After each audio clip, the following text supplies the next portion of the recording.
కనుకనే గృహస్థాశ్రమంలో ఇవి చెయ్యాలి. ఇవి చెయ్యనప్పుడు వాడిని గృహస్థు అనరు, గృహవ్రతుడు అంటారు. భాగవతంలో గృహస్థుకి గృహవ్రతుడికి తేడా బాగా చెప్పి చీవాట్లు పెట్టాడు సుఖమహర్షి.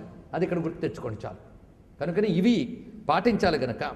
పైగా గృహస్థాశ్రమం అనేది ఎలాంటిదంటే, ఒక చెట్టు ఎలాగైతే అన్ని పక్షులకి ఆశ్రయం ఇస్తుందో అన్ని ఆశ్రమాల వారిని పోషించగలిగేది గృహస్థాశ్రమం. కనుక అత్యంత ఉత్కృష్టమైనది. అది నువ్వు స్వీకరించాలి కదా. దానివల్ల నువ్వు రుణ విముక్తుడు అయితేనే పారలౌకిక పారమార్థిక సుఖములు ఉంటాయి. రుణ విముక్తుడు కాని వాడిగా రెండు సుఖములు ఉండవు. కనుకనే నువ్వు దీన్ని స్వీకరించాలన్నారు. ఇక్కడ ఈ వాదన మనకు చాలా ముఖ్యమైనదండి. ఎందుకు ఈ ఘట్టాన్ని ఇక్కడ చెప్పాడో చూడాలి. ఎందుకంటే వేదాంత విద్యని గరుడ పురాణం చాలా పెద్ద స్థాయిలో ఇస్తోంది. మొట్టమొదట లోపల దాచిస్తుంది, తర్వాత బయటకు తీసి చూపిస్తుంది.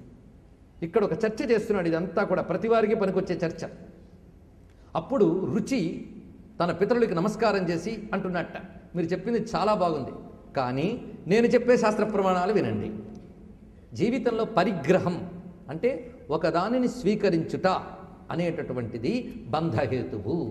అంతే కదా. పరిగ్రహణం బంధహేతువు, అపరిగ్రహం మోక్షహేతువు. కనుక ఇది నాది అని ఒకదాన్ని స్వీకరించడం బంధహేతువు. కనుక దారా స్వీకారం, గృహస్థాశ్రమ స్వీకారం, అందులో విషయములు అనుభవించడం, ఇవన్నీ కూడా బంధహేతువు కదా. మీరు చెప్పినది లౌకికులకైతే సరిపోతుంది, కానీ మోక్షం కావాలనుకుని తప్పించేవాడికి వీటి అవసరం ఎంతవరకు?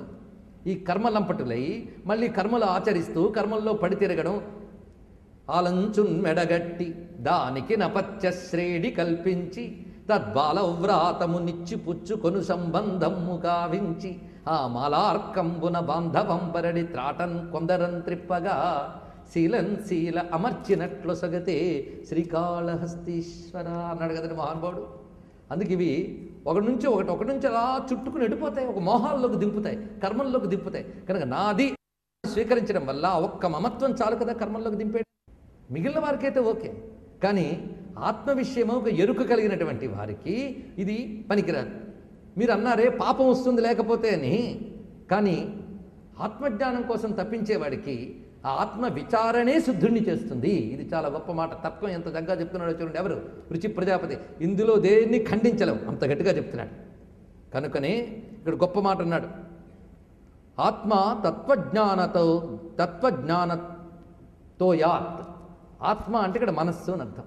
చిత్తశుద్ధి కలగాలి అంటే తత్వజ్ఞానతో యాత్. తత్వజ్ఞానం అనేటువంటి జలముతో, తత్వజ్ఞానం అంటే సత్య విచారణ.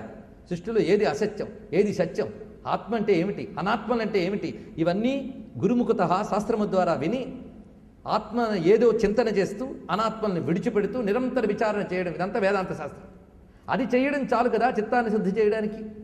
మళ్ళీ ఈ కర్మలంపటాలు ఎందుకు అంటూ కేవలం ఈ ఆత్మజ్ఞానం అనేటువంటి జలము ద్వారా నే చిత్తాన్ని శుద్ధి చేసుకుని మోక్షం పొందవచ్చు కదా, మళ్ళీ ఇవన్నీ కూడా ఎందుకు అని నిష్పరిగ్రహ వ్రతము గొప్పది అని ప్రతిపాదించాడు. వాళ్ళు దారాపరిగ్రహం చేయమంటే ఈయనేం చెప్పాడు? నిష్పరిగ్రహం అని చెప్పాడు. దానికి మళ్ళీ సమాధానం చెప్తున్నారు పితరులు. వత్స చెప్తున్నారు, నువ్వు ఒకటి అన్నావే, ఇంద్రియాలను జయించిన వారికి, అది కూడా అన్నాడు ఎవరు? రుచి. తత్వజ్ఞాన జలంతో చిత్తాన్ని శుద్ధి చేసుకోవచ్చు ఎవరు? జితేంద్రియై. ఆ మాట అన్నాడు, చాలా ముఖ్యం చూడండి. ఇంద్రియాల్ని జయించగలిగిన వారు తత్వ విచారణతో చిత్తం శుద్ధి చేసుకోగలరు. ఇంద్రియ జయం లేని వారు మీరు చెప్పినట్టు గృహస్థాశ్రమం స్వీకరించవచ్చు. అది అన్నాడు. ఎంత చక్కటి మాట చూడండి. అందుకే ఇంద్రియ జయం ఉన్నటువంటి వాళ్ళకి తత్వ విచారణ సరిపోతుంది. ఇంద్రియ జయం లేని వాళ్ళు మాత్రం తత్వ విచారణ మాట్లాడకూడదు. కొంతమంది కర్మలు వదిలించుకోవడం కోసం వేదాంత వాక్యాలు చెప్తూ ఉంటారు. వీళ్ళకి ఇంద్రియ జయం లేదు. ఎందుకంటే అవతల వాడు ఒక్క మాట అన్నాడో మహా కోపం వస్తుంది వాళ్ళకి, అంత వేదాంతం చెప్తూ కూడా. ఇంకే ఇంద్రియ జయం అండి. కనుకనే ఇంద్రియ జయం ఉన్నటువంటి వారు తత్వ విచారణతో చిత్తశుద్ధి తెచ్చుకోగలరు. మీరు చెప్పినప్పుడు మీరు చెప్పినట్టు ఈ కర్మల వరకు అక్కర్లేదు కదా అన్నాడు. నిజమా లేదా? వినడానికి బాగుంది కదా, కానీ ఒప్పుకోలేదు ఎవరు? పితరులు.